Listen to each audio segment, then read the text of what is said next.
6 दिसंबर 1956 इस दिन बाबा साहब डॉक्टर अम्बेडकर का निधन हो गया था। भारत के शोषितों और कमज़ोर तबकों के संरक्षक डॉक्टर बाबा साहब अम्बेडकर का जाना उनके लिए बहुत बड़ा झटका था।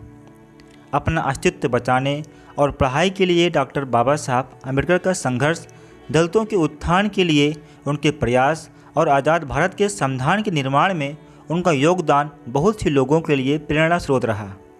उनके लिए यह सफ़र बहुत मुश्किल हो रहा था। इस पूरे सफ़र के दौरान बाबा साहब कई बीमारियों से जूझते रहे। वो डायबिटीज़, ब्लड प्रेशर, न्यूराइटिस और आर्थराइटिस जैसी लाइलाज बीमारियों से पीड़ित थे। डायबिटीज़ के चलते उनका शरीर बेहद कमज़ोर हो गया था। गठिया की बीमारी के चलते वो कई रातों तक बिस्तर पर ही दर्द से परेशान रहते थे। जब हम बाबा साहब अम्बेडकर की ज़िंदगी के आखिरी कुछ घंटों के बारे में बात करते हैं तो पता चलता है कि उनकी सेहत किस तरह बिगड़ी हुई थी। बाबा साहब ने 6 दिसंबर 1956 को सुबह के वक्त सोते हुए आखिरी सांस ली थी। आइए आज हम इस वीडियो में यही पता लगाने वाले हैं कि उससे एक दिन पहले यानी 5 दिसंबर 1956 को क्या हुआ था। लेकिन आगे बढ़ने से पहले आपसे एक छोटी सी निवेदन है, यदि आप नए हैं तो चैनल को सब्सक्राइब कर लें ताकि आने वाली हर वीडियो आप तक सबसे पहले पहुँचे। सबसे पहले हम उस आखिरी सार्वजनिक कार्यक्रम के बारे में समझने की कोशिश करेंगे जिसमें अपनी मौत से पहले बाबा साहब ने शिरकत की थी। डॉक्टर बाबा साहब अम्बेडकर का आखिरी सार्वजनिक कार्यक्रम राज्यसभा की कार्यवाही में शिरकत करने का था।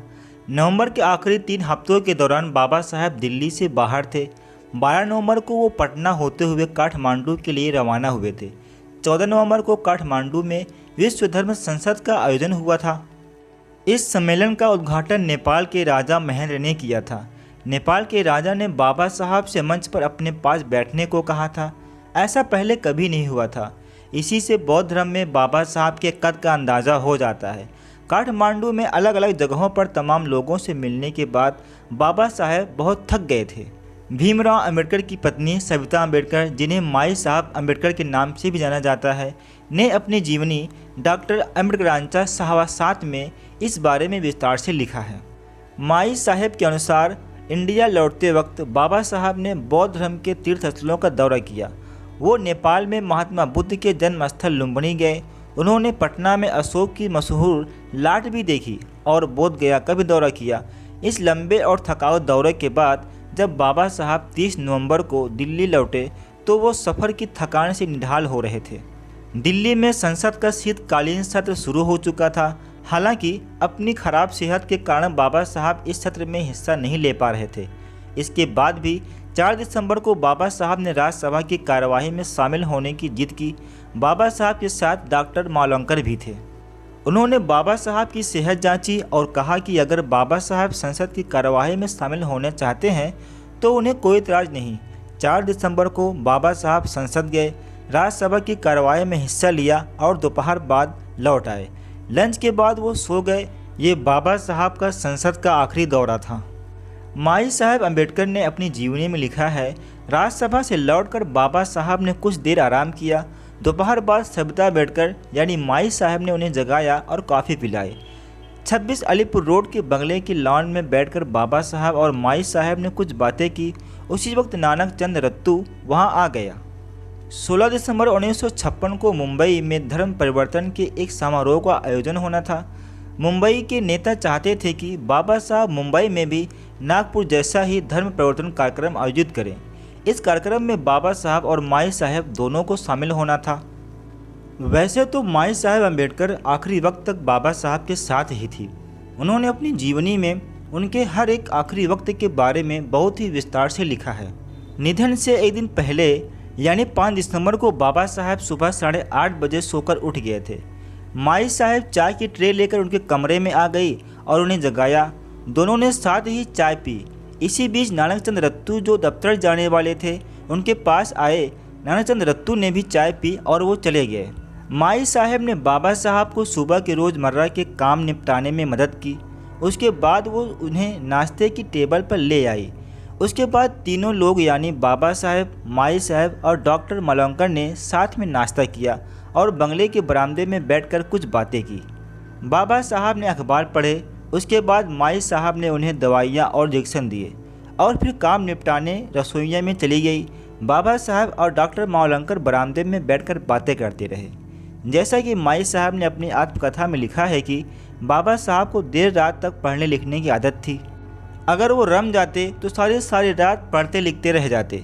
लेकिन माई साहब ने अपनी जीवनी में लिखती हैं कि 5 दिसंबर की रात नानाचंद रत्तू के अपने घर रवाना होने के बाद बाबा साहब ने द बुद्धा एंड हिज धम्मा की प्रस्तावना में फिर से बदलाव किया। उसके बाद उन्होंने M.S. जोशी और आचार्य प्रहलाद केशव अन्य के अलावा ब्राह्मणी सरकार के नाम लिखी अपनी चिट्ठियों पर भी एक नज़र डाली। उसके बाद वो रोज़मर्रा के उल्टे 11:30 बजे ही सोने चले गए। उस रात के बारे में बहुत ही जज्बाती होते हुए माई साहब ने लिखा है कि 5 दिसंबर की रात बाबा साहब की ज़िंदगी की आखिरी रात साबित हुई। 6 दिसंबर की सुबह जिसकी शुरुआत सूर्यास्त से हुई। 6 दिसंबर 1956 को माई साहब रोज़ की तरह सुबह उठी।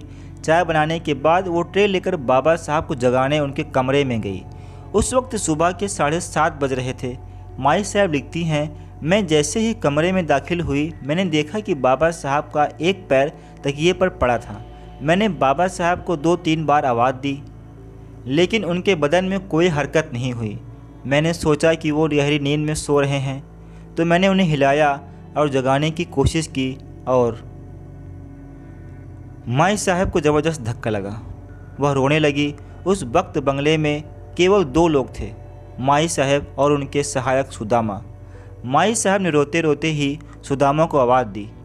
इसके बाद माई साहब ने डॉक्टर मौलंकर को फ़ोन किया और पूछा कि अब क्या किया जाना चाहिए। डॉक्टर मौलंकर ने उन्हें बताया कि वो बाबा साहब को कोरामाइन का इंजेक्शन दें, लेकिन तब तक बाबा साहब को देहांत हुए कई घंटे गुजर चुके थे, इसलिए वो इंजेक्शन भी नहीं दिया जा सकता था। माई साहब ने सुदामा से कहा कि वो जाकर नानाचंद रत्तू को बुला लाए। सुदामा कार लेकर गए और नानाचंद रत्तू को उनके घर से बुला लाए। उसके बाद लोगों ने बाबा साहब के बदन की मालिश करनी शुरू कर दी। किसी ने मुंह से सांस देने की कोशिश की, लेकिन कोई तरकीब काम नहीं आई। बाबा साहब ये दुनिया छोड़कर जा चुके थे। नानाचंद रत्तू ने बाबा साहब के करीबी अहम लोगों को फ़ोन करके बाबा साहब के निधन की जानकारी दी। फिर नानाचंद रत्तू ने सरकार के विभागों, press trust of India, UNI और आकाशवाणी के केंद्रों को भी फ़ोन करके बाबा साहब के निधन की सूचना दी। बाबा साहब के निधन की खबर जंगल में लगी आग की तरह फैल गई। उनके देहांत की खबर सुनकर देश भर में उनके समर्थक सदमे में आ गए। हज़ारों लोग एक साथ दिल्ली के 26 अलीपुर रोड बंगले की ओर रवाना हो गए। चंगदेव खैर मोड़े अपनी आत्मकथा में लिखते हैं, माई साहब जिद कर रही थी कि बाबा साहब का अंतिम संस्कार सारनाथ में किया जाए। हालांकि अपनी आत्मकथा में माई साहब ने लिखा है कि उन्होंने बाबा साहब के अंतिम संस्कार मुंबई में करने के लिए कहा था। आखिर बाद में यही तय हुआ कि बाबा साहब का अंतिम संस्कार मुंबई में ही किया जाए। इसके बाद 26 अलीपुर रोड के बंगले पर प्रधानमंत्री जवाहरलाल नेहरू और केंद्र सरकार के और मंत्री, संसद के दोनों सदनों के सांसद और बाबा साहब के अनुयायी जमा होने लगे। बाबा साहब के पार्थिव शरीर को मुंबई ले जाने के लिए जगजीवन राम ने एक विमान की व्यवस्था की और उसके बाद बाबा साहब का पार्थिव शरीर नागपुर होते हुए मुंबई ले जाया गया। फिर मुंबई बाबा साहब के अभूतपूर्व अंतिम संस्कार की गवाही बनी। दोस्तों, बाबा साहब के त्याग और बलिदान का कोई मिसाल नहीं है, बेमिसाल है वो। इसीलिए हम सभी उनके अनुग्रहित हैं। उन्होंने देश को संविधान दिया। ऐसे महापुरुष को, ऐसे महात्मा को सत सत नमन।